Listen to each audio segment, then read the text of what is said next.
I was sent a bunch of pens by Calle to review, and this is one of them, the Romus Majestic. To be honest, a brand I had not heard of before. Romus, it sounds a little bit Latin to me, but it's actually an Indian brand, Indian fountain pens, and this is what it looks like. And the first thing I thought when I saw this was nib creeper. This looks like one of the original Noodler's nib creepers. Now, I don't think it's exactly that model, but it's definitely highly related. So I wonder if this is where Noodler's sources their pens. For example, the Ahab is pretty much just a Camlin SD. So I wonder if this is sourced there somehow. It has the exact same smell Noodler's pens have, if you know what I'm talking about. Okay, what about this pen?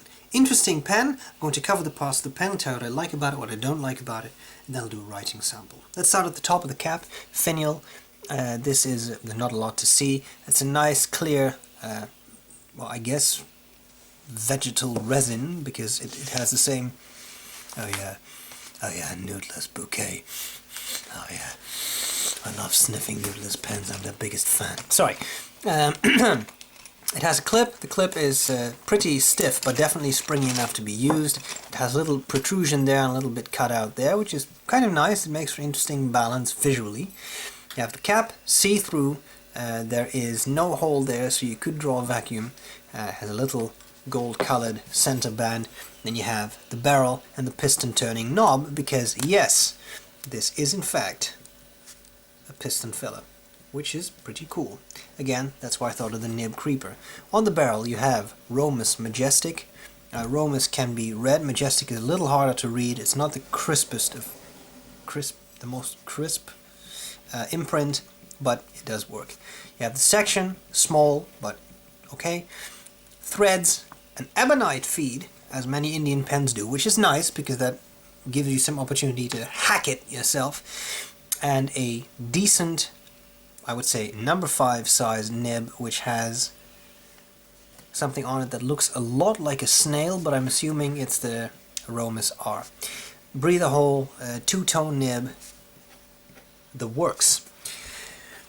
Size-wise, not the smallest of pens, definitely thin, but in length not very small, and yet it does post, and it posts securely, and it's not top-heavy because it's all this resin material. What do I like about it? What do I not like about it? Well, I really like the concept of this pen. This is an inexpensive pen. If you've used the nib creeper, you know this type of model. It's a piston filler and it holds a lot of ink. It draws up this much ink. That's very, very cool. The blue plastic is not for everyone, but I do think it's cool that the cap is see-through. For example, you can see the nib and feed. It does look cool. May make it dry out a bit in the sun, etc., but in principle, I like the looks. I'm talking about the looks now. Piston turning knob works fine, but I have not tried to disassemble this, but I think you may be able to pull off what you can do with a nib creeper. I have just smeared ink on myself, but I just want to know now.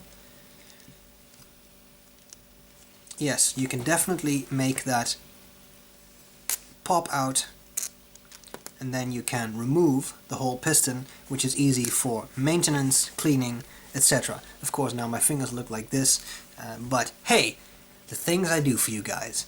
So that's very cool. You can add a little bit of silicone grease, etc. I like all of that. I like the looks. I like the fact that you can disassemble this. One thing I don't like so much, the nib is interesting, offers a bit of line variation. That's very cool. It's not a flex nib. Don't expect Noodler's flex. It's not a flex nib. It has a little bit of line variation, springiness to it, but every time I've used this pen, it has run completely dry on me, to the point where it just stopped writing. It's not that the ink got lighter, it just completely stopped writing. Sometimes after a page, but often after half a page, sometimes even after a few sentences. So this, I have cleaned the pen. It may require even further cleaning, serious degreasing of the feed. Hopefully that will do it. It is an ebonite feed, so you can make the channel a bit wider, etc. But I wasn't very impressed by that. So if you get a pen like this, I think you should expect to have to work on it a little bit to make it write continuously. And of course the question is whether you find that worthwhile. For the looks, and yeah, mainly for the looks and the fact that you can disassemble it, take it apart, do maintenance yourself on the piston, etc. I would think this is an interesting pen to try out and start with.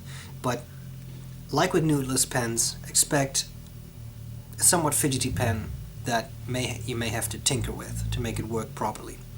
Having said all of that, I hope this was useful. Calle, thanks a lot for sending me the pen.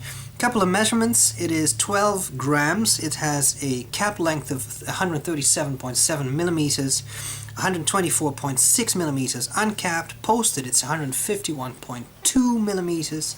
Section has a diameter of 8.2 to 9.4 millimeters, and the barrel 7.8 to 10.5 millimeters. I hope this was useful. Let's see how it writes, if it writes, and I'll gladly see you later. Bye bye. Alright, so here we go with the Romus Majestic.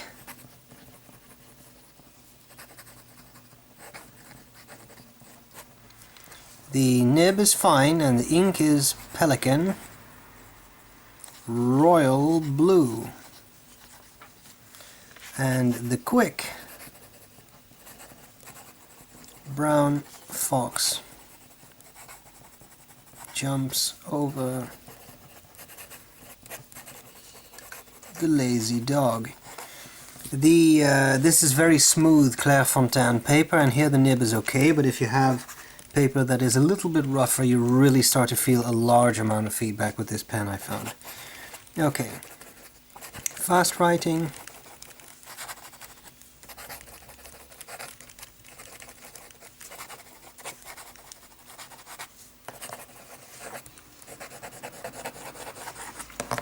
Keeps up pretty well. As I said in the first part of this video, I have definitely seen this pen run dry, but so far it seems to be keeping up here. As to wetness, I have just primed the feed. It's not horribly dry.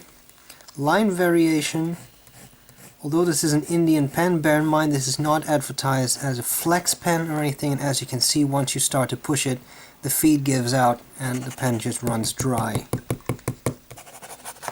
And it doesn't do anything anymore. That's the point I was trying to illustrate earlier. It just won't start up again until you prime the feed. And even then it often has issues starting up, I found. Alright, reverse writing, it's already quite a fine nib, but for those of you who like that, you can go to extra fine by tilting the pen or putting it upside down. And that's pretty much all there's to it. Calle, thanks a lot for sending me this pen, I appreciate it. I hope this was useful, guys, and I'll gladly see you later. Bye bye.